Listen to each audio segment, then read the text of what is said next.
Olá pessoal, eu sou Lilian Silva e minha dupla Ana Vitória somos do Departamento de Agronomia, da disciplina de Microbiologia Geral e vamos apresentar o trabalho com o tema transgênico, para obtenção de nota da segunda unidade.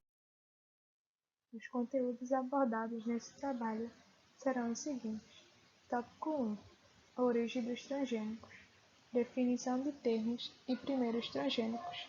Tópico 2. Biotecnologia, técnica base da transgenia e técnicas de transfecção. Tópico 3.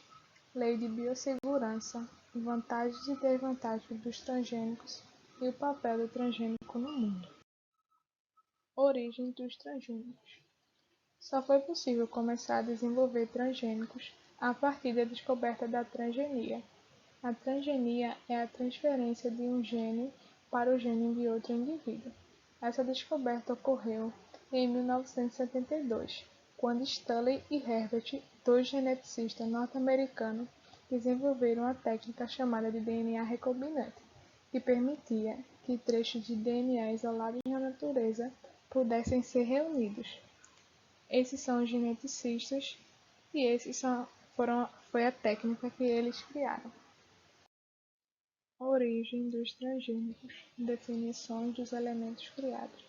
Não há nenhuma lei específica que defina o termo transgênico, mas ele pode ser conceituado como organismos que sofreram alterações no seu genoma, obtendo genes de indivíduos de outra espécie, verificando diferença nas suas características.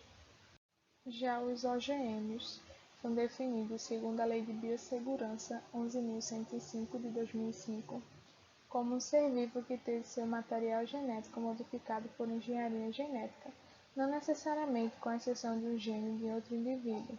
Por isso, não podemos dizer que todo organismo geneticamente modificado é um transgênico, pois, para ser transgênico é necessária a inserção de genes de outro indivíduo no seu genoma. Outro termo bastante discutível são os cisgênicos. Ele é um organismo que passou por um procedimento que envolve a tecnologia do DNA recombinante, mas com o uso de genes de espécies que podem ser cruzadas naturalmente. Um exemplo bastante conhecido de cisgênicos são as batatas resistentes aos fungos patógenos. Foram cruzadas batatas que não possuíam resistência com um tipo de batata selvagem que possuía essa resistência de forma natural. O seu cruzamento resultou num cisgênico resistente ao fungo. Os primeiros transgênicos. Em 1973, Stanley e Herbert exploraram ainda mais as técnicas desenvolvidas por Paul Berg, conseguindo inserir genes resistentes aos antibióticos em uma bactéria e inserir genes de um tipo de rã em outra bactéria. Em 1978, Herbert conseguiu, a partir da introdução do DNA humano no genoma de uma bactéria, produzir a insulina. Em 1982 e 1983, os primeiros vegetais transgênicos foram criados nos Estados Unidos e na França. A planta de tabaco resistente a herbicida foram geradas. Essa é uma foto de um tabaco onde foram inseridos genes de vagalume. Foi um dos primeiros transgênicos onde a inserção do gene foi expressa. Biotecnologia. Ela pode ser definida como uma ciência multidisciplinar que usa dos conhecimentos biológicos como tecnologia na manipulação controlada e intencional do DNA, por meio das tecnologias de engenharia genética. Os transgênicos se desenvolveram em um crescimento exponencial a partir do amadurecimento da biotecnologia e da engenharia gênica. Com o amadurecimento dessas técnicas, surgiram transgênicos em todas as áreas, na área de saúde, como a produção da insulina, e na área da medicina veterinária, onde esse clone foi criado, um clone de uma ovelha, onde ele possuía uma gordura mais benéfica para a saúde humana. A base da transgenia é o DNA recombinante. O DNA recombinante são moléculas de DNA produzidas a partir da combinação de sequências de DNA provenientes de diferentes fontes. As principais etapas dessa técnica são isolar o gene de interesse através de enzimas de restrição, unir o DNA de interesse com o plasmídio através das enzimas de ligação e introduzir o DNA recombinado em um ser vivo para se multiplicar. Ao lado vemos uma imagem onde mostra isso. O corte do DNA através das enzimas de restrição, a união do DNA de interesse com o plasmídio e posteriormente sua inserção em um micro-organismo para se desenvolver. Agora eu vou passar uma animação sobre a DNA recombinante.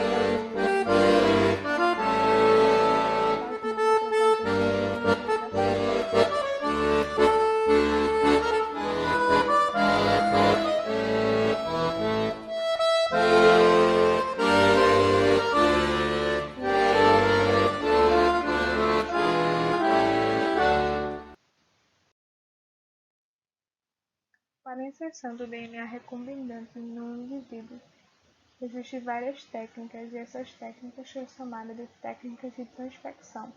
Elas podem seguir duas vias, a via indireta e a via direta.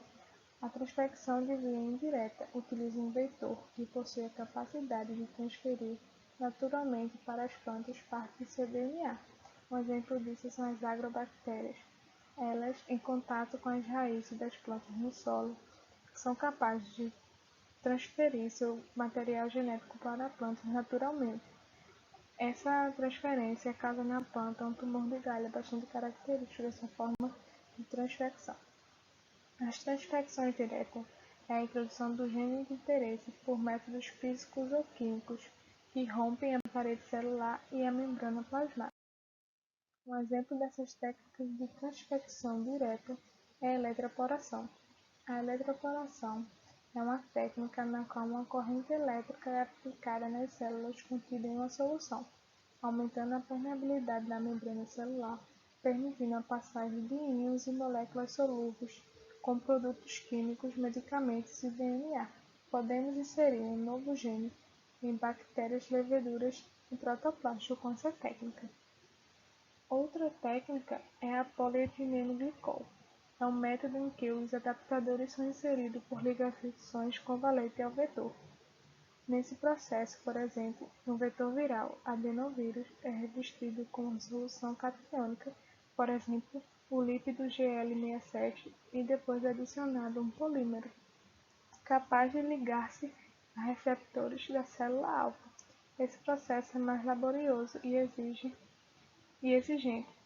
Outros sistemas de adaptadores e é somente aplicável in vitro como adenovírus. Outra técnica é a biobalística, um método de bombeamento em genes também conhecido como acelerador de partículas. O DNA a ser transferido para a planta é aderido a micropartículas de metal, geralmente ouro ou tungstênio, e essas partículas são aceleradas utilizando-se um equipamento chamado bombeador ou acelerador de partículas. Estes são lançados contra o tecido da planta a ser transformado. As partículas de metal penetram na célula, levando o DNA para o interior do citoplasma, organelas e núcleo, onde estes se inserem no genoma da planta, resultando em uma transformação estável. Outra técnica é a microinjeção, desenvolvida principalmente para a transformação gênica em animais e posteriormente adaptada para as plantas. Consiste na introdução de uma pequena quantidade de DNA diretamente no núcleo da célula-alvo, geralmente em protoplastos ou inflorescências, com o auxílio de um aparelho denominado micromanipulador.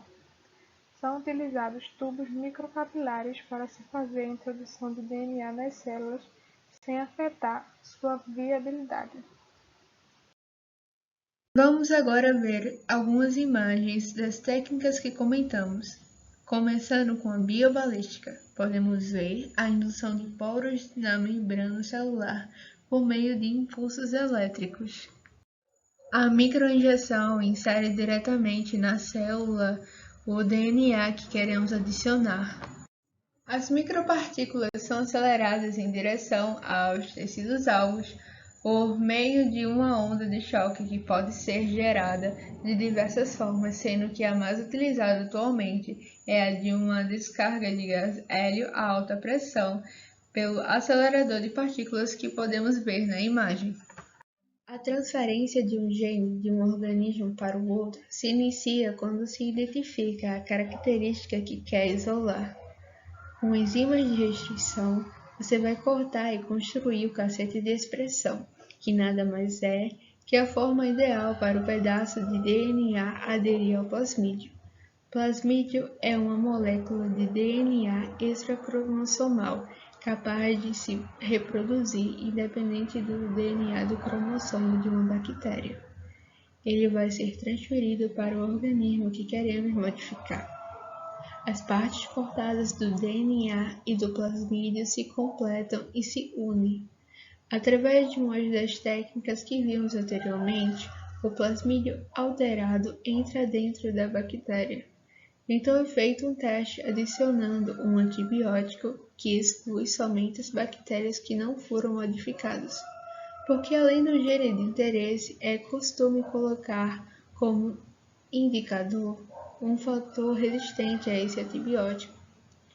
Depois que obtemos as bactérias com o gene modificado, podemos iniciar os testes genóticos, fenóticos e de segurança nos laboratórios e em casos de vegetação. Antes de um produto biotecnológico ir para o mercado, é obrigatório passar por diversos testes de segurança e eficiência. É necessário que seja descrito claramente o que o produto tem a oferecer. Na década de 90, os alimentos transgênicos entraram nas questões de segurança e alimentação. Mas o que é biossegurança? Alguns estudiosos relacionam o conceito a questões sobre os organismos geneticamente modificados, radiações e substâncias tóxicas que promovem alterações genéticas nos seres humanos, capazes de gerar doenças ou malformações em fetos. Outros entendem o termo de modo mais restrito, que se refere apenas aos organismos geneticamente modificados. Segundo a FAO, Organização das Nações Unidas para a Alimentação e Agricultura, as considerações em relação à segurança alimentar de alimentos geneticamente modificados, os AGMs, incluem as alterações nos níveis de expressão de genes existentes, os efeitos das novas características adquiridas como efeitos antinutricionais tóxicos ou alérgicos, relacionamento entre os compostos onde um pode inibir ou alterar as taxas do outro, mutações que podem atingir a codificação de proteínas não-alvo ou ativar genes latentes, os efeitos na flora gastrointestinal pelos AGMs e seus derivados, alterações genéticas nos micro-organismos causados por esses alimentos. Para que haja consenso no padrão de segurança, foi estabelecido a lei na Constituição Federal. Esta lei estabelece normas de segurança e mecanismos de fiscalização sobre a construção, o cultivo, a produção, a manipulação, o transporte, a transferência, a importação, a exportação, o armazenamento, a pesquisa, a comercialização, o consumo, a liberação no meio ambiente e o descarte de organismos geneticamente modificados e seus derivados. Resumindo, essa lei determina significado e deveres, como, por exemplo, o que ela considera como pesquisa e comercialização. O grande objetivo da indução das alterações de características genéticas são as vantagens que ela pode oferecer. Modificações genéticas são comuns durante a evolução natural. Há muito tempo atrás foi induzida pelo homem ao selecionar as melhores espécies para o cultivo. Hoje temos a possibilidade de obter, pelos avanços da genética, plantas tolerantes a pragas, doenças e herbicidas, com maior tolerância quando submetidas a situações adversas do solo e clima. com redução de custos de produção e maior tempo de prateleira, além do enriquecimento dos valores nutricionais já existentes e a aderência de novas características benéficas à saúde humana. Em meio a um crescimento populacional e mudanças climáticas, os organismos geneticamente modificados nos oferecem as soluções para possíveis problemas futuros. Mas como nem tudo são flores, o conhecimento sobre a alteração genética ainda não foi totalmente dominado e efeitos não desejáveis podem ocorrer, com a possibilidade de desenvolvimento de problemas de saúde, como reações alérgicas, e incentivar o aparecimento de pragas e plantas daninhas mais resistentes, perturbações de comunidades bióticas, perda de biodiversidade e produção de substâncias tóxicas aos organismos não alvo. Os alimentos transgênicos mais consumidos pela população mundial são a soja, o milho, o algodão, o óleo de canola, o feijão, a cana-de-açúcar, o leite, o mamão-papaya, a abobrinha. Atualmente, 93% da soja brasileira é alterada geneticamente, assim como 82% do milho e 66% do algodão. Embora os frutos dessa tecnologia pareçam perfeitos, ainda há muita polêmica em torno dos OGMs. Há países que se opõem, como o Japão e alguns países da Europa, e outros que investem em pesquisas, como os Estados Unidos e o Canadá. Basta agora esperar que no futuro essas pesquisas nos levem a conclusões mais consistentes. Obrigada por assistir a nossa apresentação.